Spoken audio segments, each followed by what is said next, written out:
Shalom again. In this video, we will be continuing to discuss the underlying core principles of Yerusha that we began with in the previous video. As you will recall, we saw the Ramban, who interprets the phrase Chukat Mishpat, which appears at the very end of Parshat Benot Tzlaf, as indicating that the order of inheritance that is detailed in Parshat Benot Tzlaf is equally applicable and mandatory, not only for purposes of the division of Eretz Yisrael to the Shvatim, but Sheyeh HaMishpat Hazeh L'Dorot Lo B'Nachlat Haaretz HaTavuva. In spite of this, it's clear that the overwhelming weight of the Parsha relates to the Chalukah of Eretz Yisrael. In fact, there were those who would claim that the element of Chalukat Eretz Yisrael lies at the very heart of Parshat Benot Tzlaf, in spite of the applicability of this Seder of Yerusha outside of Chalukat Eretz Yisrael, L'Dorot, as the Ramban says. For example, take a look at the Nazir of David Cohen in his article Mahut HaYerusha. It says very clearly, Yesod Mahut HaYerusha hu le'umi, klal, v'nachlat ha'aretz l'shiftei Yisrael. L'fi zeh, ikar Mahut HaYerusha v'yesoda miyuchad liYisrael u'be'eretz Yisrael.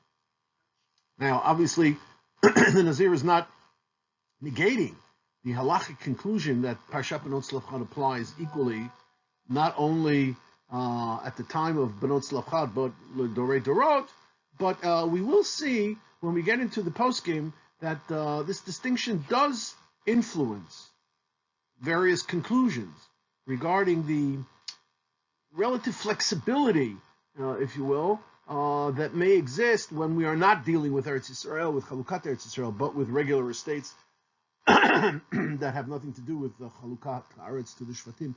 The Tam Sofer, for example, raises the issue.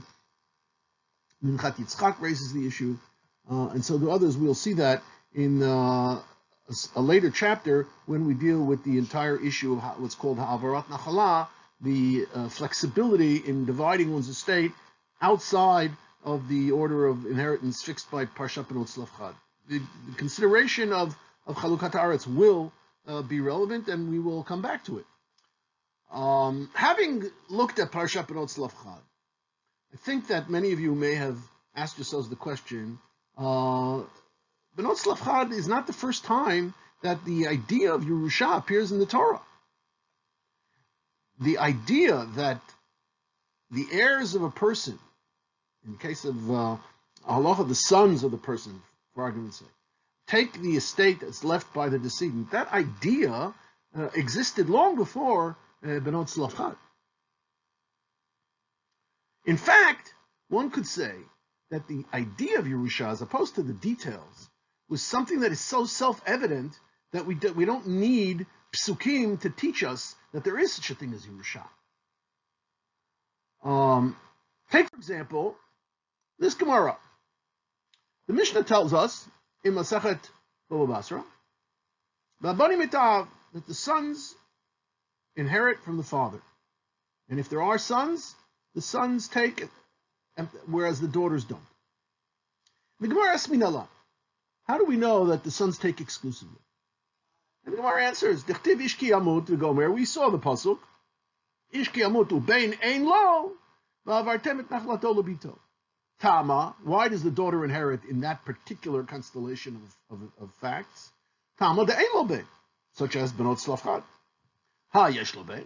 But if a person does have a son, ben kodem, because it says Ishki Yamut ubein ein lo v'avartem et nachlato lebito. Whereas if he has a son, then clearly he takes. Amalei Rav Papa Abaye. Papa suggests maybe we can interpret the pasuk differently. Emo, let's say as follows: Ikabain, if there is a son, Yerod Ben. Ishkiamutu Ben ein lo v'avartem et nachlato. But if he has a son inherits. Ikabat, and if there is no son but only a daughter, v'avartem et nachlato lebito. But what if they're both? The whole point of the Mishnah is to tell us that when there are sons and daughters, the sons take exclusively. How do we know that that's the fact? Rav Papa suggests you could interpret the pasuk differently. What if Ika Bein Ubat, which is not discussed in the pasuk? The pasuk talks about Ish Kiyamutu Bein Ein Lo V'avartu V'nachlato L'bito. Only if there's either one or the other. But what if they're both? Then perhaps the conclusion that we must reach is that Lo Hai Lirot, V'Lo Hai Lirot. Neither of them should inherit, because the pasuk doesn't cover that possibility. So what is Abaye answering? Ve'ela man lirot. What are you telling me? That if there's a son and a daughter, neither one of them should inherit? Then who should inherit? Atu Barkasha de Mata lirot. Barkasha de Mata is the governor of the district or of the town. Should we say that the governor should take the estate? In other words, it's absurd. It's absurd to assume the very possibility that, in spite of the fact that there's a son and a daughter, neither one of them would inherit. What we're seeing here is the idea that we have a preconception of the natural order of inheritance, which is so self-evident that it's an assumption which dictates how we interpret psukim.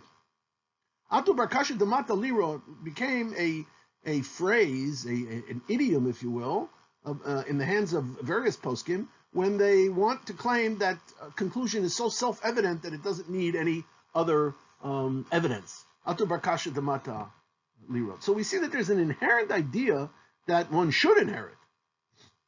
Not only that, but that the children should inherit.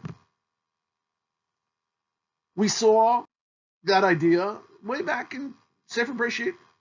Avram is already raising the issue with the Kadosh Baruch Hu. Vayomer Avram, Hashem Elokim mati tein li, v'anuchi olech hariri, I am without child. Uben meshek beiti hu damesek Eliezer. My major domo who runs the estate is Eliezer. Vayomer Avram hein li lo notata zara, v'ni ben beiti yoresh oti. In the absence of a son, I have no family, I have no heirs. Eliezer is going to end up inheriting my estate. Again, we see that the institution of inheritance was well recognized. The idea that children should be the first to inherit was also well recognized. And that was Avraham's plea to HaKadosh Baruch Hu, that he shouldn't be left in a situation where Eliezer will be the only one left. There are Mefarshim that say that that's not exactly what Avram meant. Avram meant to say that even if I do have a child now at such an advanced age, he'll still be a small child when I die, and Eliezer will take effective control of everything. That's one pshat. There are other pshatim as well, but if you take the pasuk at face value, at least it shows us that the idea of Yerusha pre-existed Matan Torah. The Avot knew of Yerusha, and in fact, it becomes part of their dusiach, of their conversations with the Kadosh Baruch Hu, and not only with the Kadosh Baruch Hu, but amongst themselves. Take the case of Rachel v'Leah, when Yaakov took them to the field to discuss the possibility that they should leave Lavan's house. Vatan Rachel v'Leah v'tomarna lo, and they said to him, Ha'od lanu chelik v'nachala b'veit avinu? Do we have any portion of our father's estate? There were sons, as we know. When Yaakov left Lavan with his wives and children, the Torah tells us that Lavan and his sons went looking for them. So there are sons. And that's why Rashi tells us that what did Rachel and Leah mean when they said, Ha'od lanu chelik v'nachala? Lama na'akev yadcha milashuv? Why should we delay in your return to Yitzchak? Klum anu miyachalod lirash b'nichsei avinu klum ben ascharim? Do we have any anticipation that we will inherit any portion of our father's assets amongst his sons? So we see here, not only were they aware that there is an institution of inheritance, but they're also aware of the precedents that typically would be given to sons, even among Lavan and his sons, and Lav Dafka among the Avot themselves.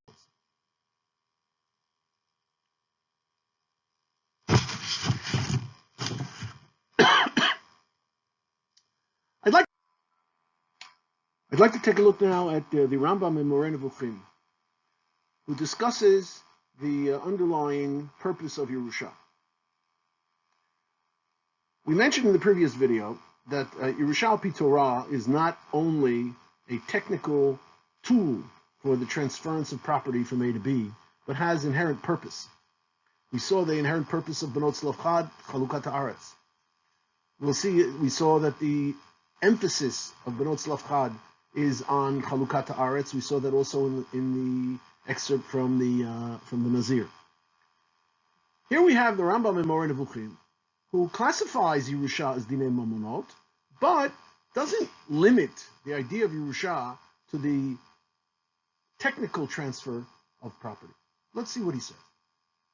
V'od min Dinei Mamonot ha'Yerusha. V'hi midah na'ala. Yerusha is a lofty characteristic.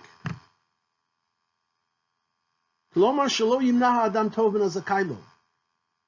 It's a directive, basically, to the owner of the property.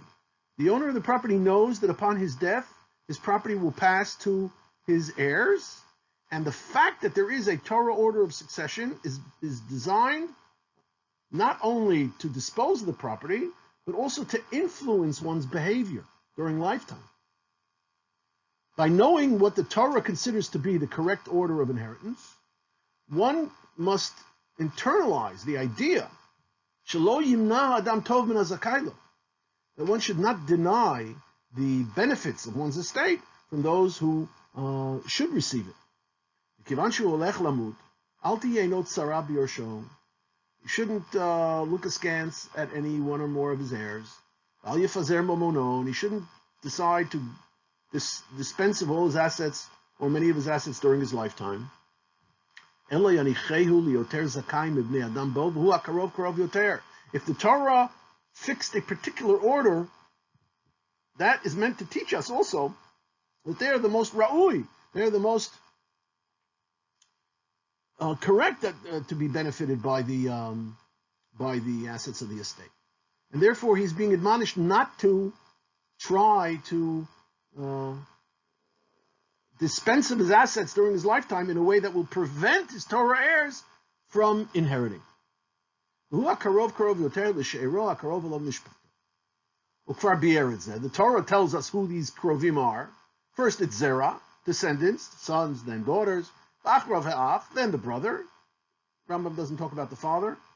The Achrav Hadod, the uncle, Kayadua, as we discussed in the previous video. The Yevaker Gadol Banav, and he should also recognize the Bechorah of his oldest, V'shel Kidmat Chibato, because of the precedent love that the father shares with his oldest, when the oldest was the only son that he had. V'lo yolech achar shifato, he shouldn't give in to any other aspirations, such as to deny the Bechorah to the true Bechor, as the pasuk itself tells us, "Lo yuchal levaker et ben ha'uva pnei ben ha'snua b'chor," as we know from Sefer Dvarim. The Rambam continues in the next piece.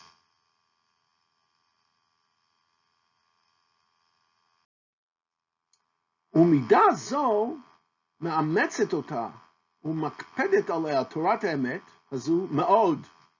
This is a very, very significant message that the Torah is teaching us.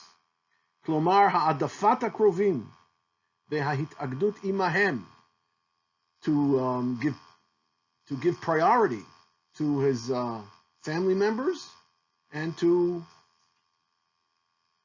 be united with them in the sense that he's not taking his assets out of the order of succession that the Torah was koveh. והחכמים ז"ל מחבבים מאוד מידת האדם שהוא מקרב את קרוביו. To extend chesed to one's family is a particularly appreciated characteristic of one's personality, that the chachamim were mechabavim. וכבר לימדה אותנו תורה במידה הזו הפלגה גדולה מאוד. והיא שראוי לאדם לקרב את קרוביו ולהעדיף הענקת המשפחה מאוד, ואפילו הירא לו קרובו, ועושקו. You hear what the Rambam is saying here. Rambam is telling us that even if a particular heir by Torah law had done wrong by him, or even stole from him.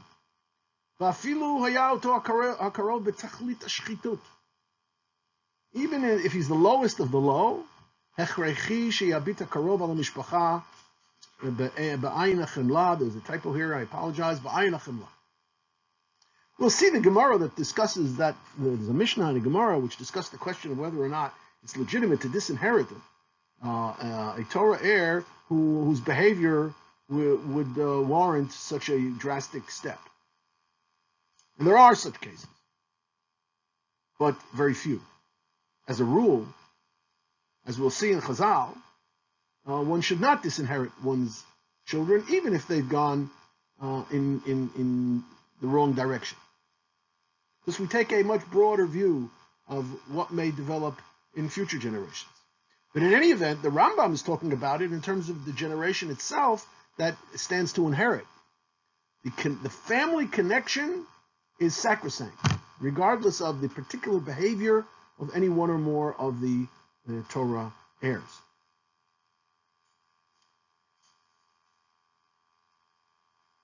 The same idea appears in a different form of expression by one of the Dolim of the last generations, Rabbi Cheskel Abramsky. He wrote there's a very, very interesting sefer that came out from him, Kovitz Mamarim, which has a number of his essays. And one of them he talks about Dinei Mamunot in general, but he also has a piece there about the Seder of inheritance as it is detailed in Parshat Benos Lav Chai. See what he says here. Seder Nachlot HaKatuv b'Torah mat'im el she'ifat kol b'nei Tmuta. As the Rambam discussed in the previous selection, the Seder, the order of inheritance as fixed in the Torah, reflects the aspirations of all individuals. B'chlal ha'amur by Yerusha, in that principle, that ha'karov karov kodem mitpateh chefetz ha'adam, that is an expression of the will of all of us. She'achar moto yishlot ba'amalo ish ha'karov lo biyoter. His closest relatives, they should be the ones that receive the estate. Hakashur lo kishrei ava pnimit shebein bnei hamishpacha asher ayin zar lo tivchanem v'lo tevinem. Da'ato shel adam krova yoter el yotzei chalatzav sheshmo nikra lehem. They carry his name. Uvekumam tachtav, and when they take his place al nachlato in his estate, yesh lo yad v'shem ben achayim v'shmo kayam b'Yisrael. This has reflections or echoes rather. The idea of Yibum, where the Torah tells us that by exercising the Yibum of his deceased brother's wife when there were no children, that will carry forward the name of the deceased. Here we see that when a person does have heirs, then it is the heirs who carry forward his name, and the very fact that they step into his shoes in owning the assets that were his when he was alive. The fact is that in more modern legal theory, it is accepted to presume that the statutes in the various states and countries that determine who should inherit when there's no will and the law itself determines who should inherit, then the order of inheritance is presumed to reflect the presumed intent of the decedent. Had the decedent been able to express his intention, or if he had done it, he would have presumably distributed his estate more or less in the same fashion that the law does in his absence. Rabbi Cheskel Abramsky is telling us that that is in fact the case with Parshat Nachlot as well. Parshat Nachlot reflects a very fundamental truth, that a person feels closest to his family when thinking of his estate. Now that opens up an interesting door. If that's the case, then why not ask him what he really wants and allow him to write a will that will specifically delineate who he really does want to favor, and not just make presumptions. Cheskel Abramsky continues. Kedat Torah ken gam kol ha'hamon. In fact, the parsha of Bnot Tzlafchad reflects what most people would want.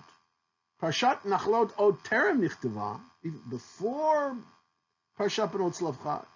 ובנות צלפחד כבר כיוונו מעצמן אל השמועה שהבן קודם לבת בירושה. Gemara in Masech Bava Batra that determines this, that Bnot Tzlafchad understood even before they went to Moshe Rabbeinu that sons inherit to the exclusion of daughters. They had other issues, such as whether or not that in the absence of sons the daughters take, whether or not they take also the share that their father would have inherited as a Bechor from his father. There are particulars which still have to be completed in order to get the whole picture. But the inherent understanding that the Ben Kodem Labat Yerusha, Bnot Tzlafchad understood that even before.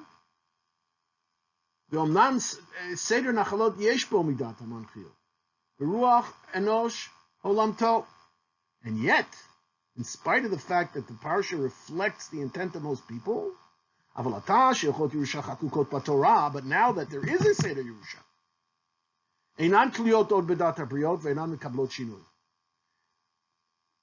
comes Parshat Bnot Tzlafchad, it reflects the intent of what most people would want. Closest family, they inherit. But since it is now a fixed order of inheritance, we no longer make possible any form of a testament which would allow for deviating from the Torah rules of inheritance. That's Rav Yecheskel Abronsky's position. He wants something else. He doesn't want the order of inheritance as fixed by the Torah. He would like to do some other way.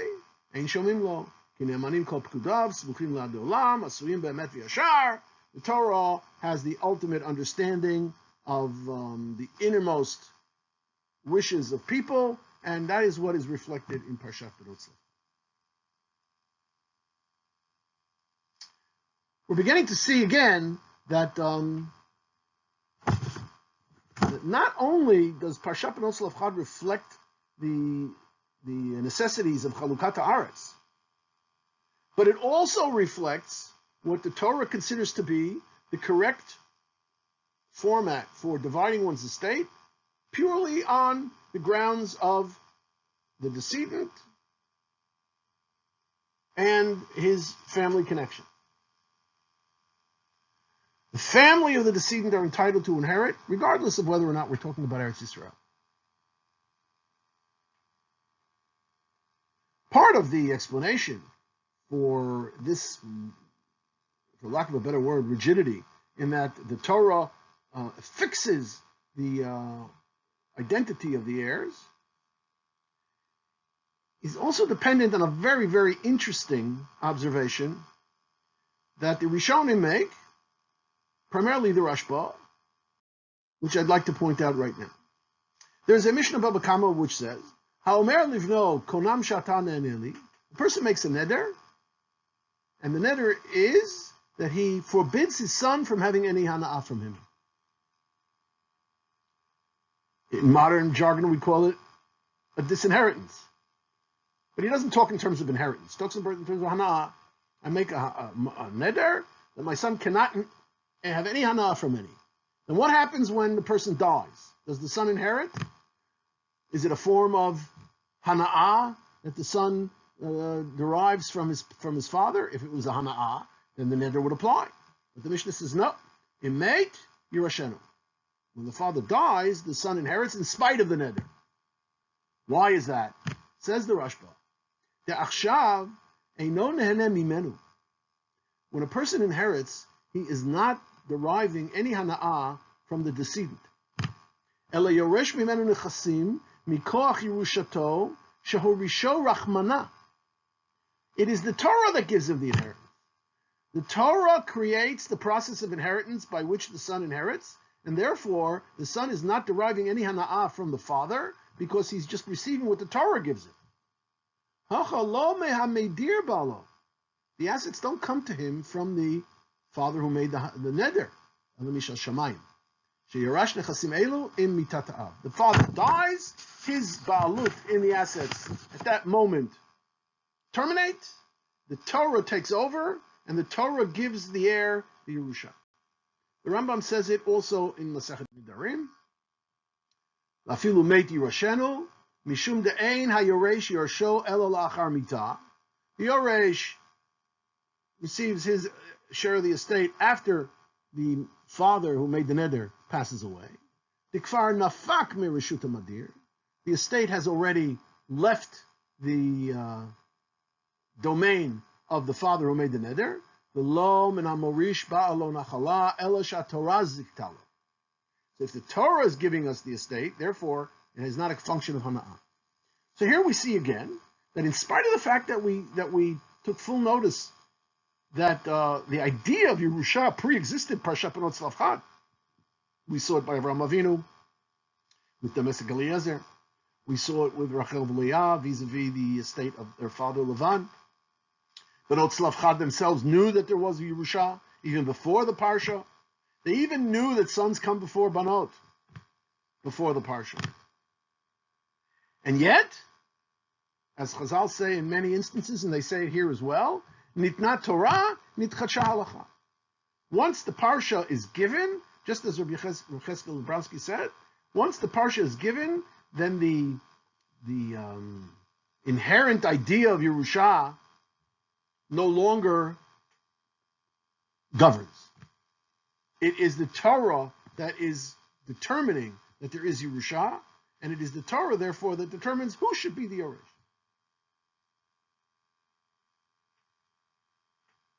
Taking all of this together, we are now beginning to piece together a picture of the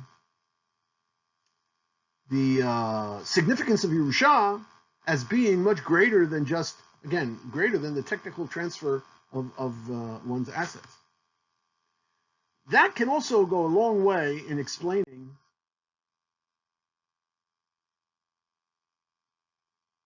the Sefer HaChinuch. Sefer HaChinuch tells us in the mitzvah of Nachlot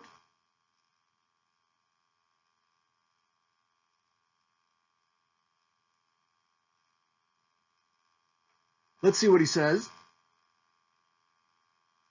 Ve'al tachshov she'omri bazeh she'amitzvah hi she'na'asa be'inyan ha'nachala kasher dana Torah alea. The Torah gives us a mitzvah of Nachalot, and the Beis Din has to paskin the division of the estate in accordance with the Torah order of Yerusha. Do not assume she'ertzel omar she'yeh adam mitzuveh me'akel latet ma sheyesh lo liyorsho al kol panim. He's taking it in a different direction. It doesn't mean that we always have to blindly follow the order of inheritance as it is fixed in the Torah. Ki akel baruch hu lo ratza lahotzi nechsei adam mereshuto shelo lasot mem kol chatzo b'shvil yorsho kol od nishmato bo. While one is alive, recall that the Rambam in Moreh Nevuchim tells us that the very existence of the order of Yerusha is an admonition to us not to be mefazeret mamono, not to dispense of his assets during his lifetime in such a way that his heirs will not receive what they otherwise would have inherited. The Sefer HaChinuch is saying, but during one's lifetime, one is sovereign to do what he wishes with his assets. The fact that there is a mitzvah of Nachalot does not obligate, halachically, the decedent during his lifetime not to give away his assets as he sees fit. The truth is that the Rambam also doesn't say that it's a chovah or that there's some isur of being mefazeret mamono to others. The Rambam is saying that the existence of the Torah order of Yerusha should be an admonition to us, should be a guiding principle for us. Sefer HaChinuch says that doesn't mean that we are taking away a person's liberty to do with his assets as he sees fit during his lifetime.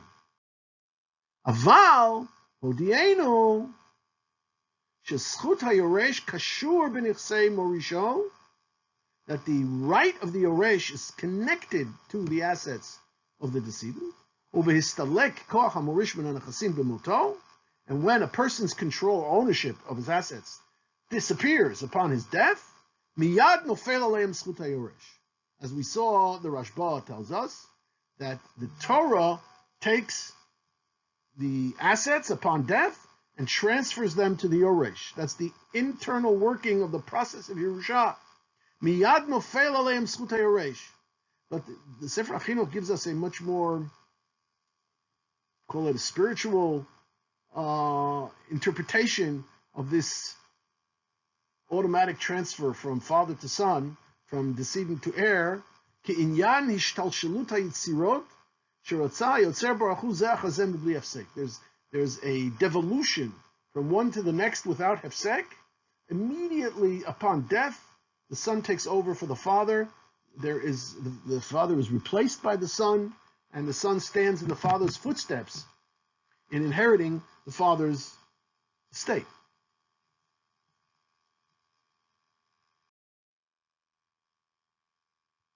The Rambam gives us another principle that we should think about. There's in the Anglo-Saxon legal world, there's a concept called the laughing heir.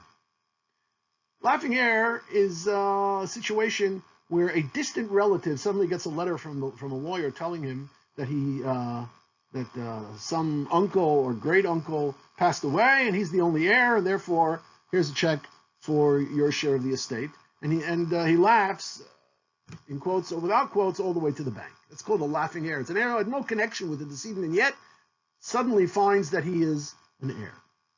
When we discussed the idea of the vertical nature of Yerusha, al pi Torah, we also mentioned the fact that whenever we go up a level to, let's say, to the level of the father, and the father is not alive and he has no other descendants, we then go up to the level of the grandfather. And if similarly there's nobody in the grandfather's level, then we keep going up until we get to the head of the Shevet, until Reuven. And ultimately, if Reuven is where we get to, then the estate may end up being inherited by a fifth cousin 10 times removed. Classic laughing heir. And yet, al derech zu holech ve'oleh ad rosh hadorot. Lefikach ein lecha adam Yisrael she'ein lo yorshim. The idea that somebody should inherit when he has no connection at all with the decedent raises some thought vis-a-vis the Rambam's explanation of Moreh Nevuchim, who says that Yerusha is a function of the closeness of a person to his family. It raises a question vis-a-vis of Yecheskel Abramsky, who said that the rules of Torah inheritance reflect a person's intentions and his desires for having his family members inherit. So why is Yerusha so spread out that it can end up in the hands of somebody who has no connection to the family, clearly does not reflect the decedent's desires, and yet we see that alongside those considerations, we still have the consideration of Chalukat Haaretz. When we're talking about dividing up Eretz Yisrael, then the personal considerations of family, of intent, etc., have no place. The Shevet has to inherit their part of Eretz Yisrael, and we have to search as far afield as we must in order to find somebody within the Shevet that will inherit in place of the decedent. So we have both of these forces acting together. The idea of Chalukat Haaretz and the idea of the family and the reflection of one's intent within the parameters of the family. Because of this very unique aspect of Yerusha, whereby Ein Lecha Adam Yisrael She'ein Lo Yorshim, we therefore find a very interesting observation in a different halacha of the Rambam.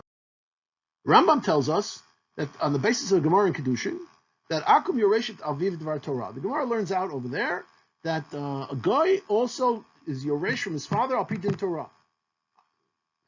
Relevance is that if a guy dies and he has a son, and I go ahead and assume that because the guy died, that his property is hefker, and I go ahead and take it. But if he had a son, the son is his heir al pi din Torah, and therefore if I take it and prevent the guy's son from inheriting, then I am over geza. The status of the guy's inheritance from his father is recognized al pi Torah. But all the other inheritances that any legal system, non-Torah legal system, would impose. Goyim, they have their own minhag, let them do whatever they want. And the Maggid Mishnah explains, the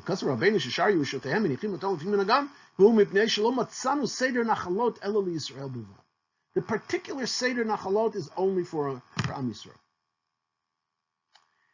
That can't be only because perhaps Jewish descendants have different intentions vis-a-vis their family as compared to non-Jews. Unlikely. It's the aspect of Nachalot.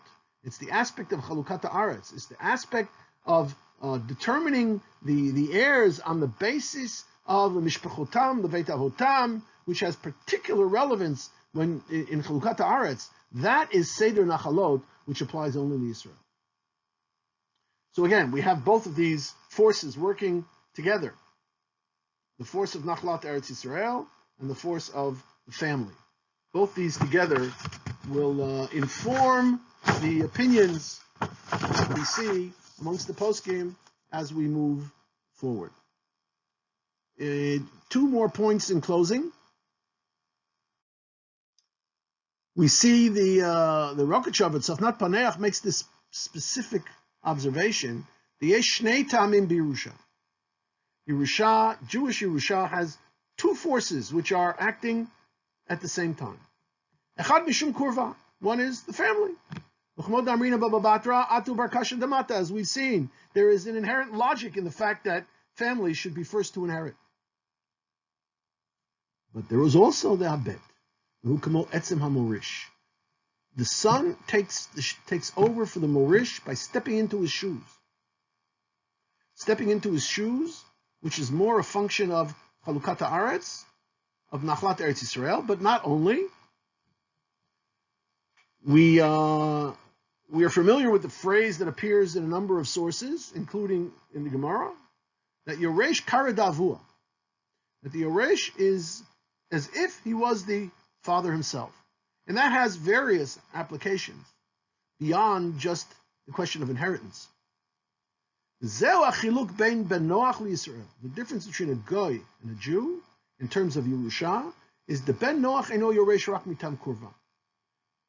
Normal inheritance is a question of relationships, of the closeness of the relationship between the decedent and his heirs, family. Whereas with Am Yisrael, you have this succession of the son into the shoes of the father, as we saw also in the more picturesque language of the Sefer HaChinuch, of the Ishtal Shalut, from one to the next without any hefsek.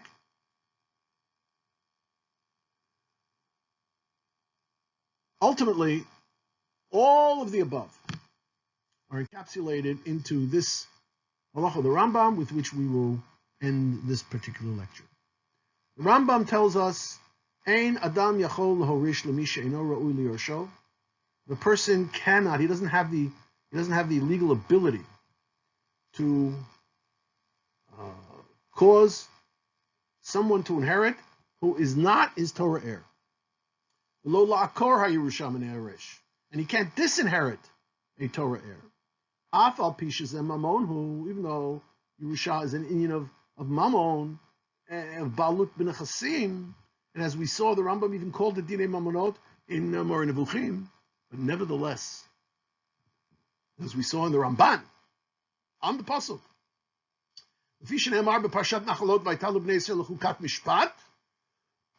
this phrase chukat mishpat in the eyes of the Rambam comes to tell us, lomar shechuka zu lo nishtana.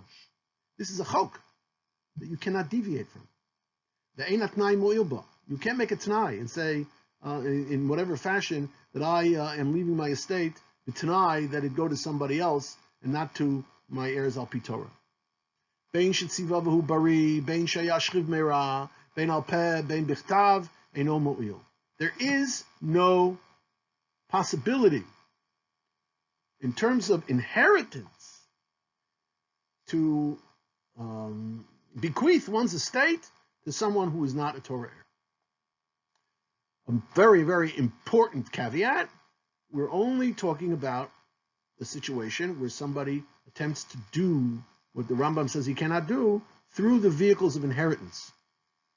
If he uses the language of inheritance, if he says ani morish, ani noten b'moti, or any other, I bequeath, any other language which is inherently language of inheritance, that will not take effect against the Torah laws of inheritance. We'll therefore see as we move on that whatever techniques there are that make possible the execution of an estate plan which does deviate from Torah law, it cannot be by tools of inheritance. It has to be by some alternative. If you try to bequeath your estate by inheritance, you will not be effective to the extent that it deviates from Torah law. Chukat mishpat. That's it for this lecture. I believe we've covered a lot of ground. I suggest that we review the sources. I remind you that there is a link to the source sheet at the end of the previous video. And again, subscribe to the channel, and you'll receive updates as to when the next video is uploaded. Kol tov for now.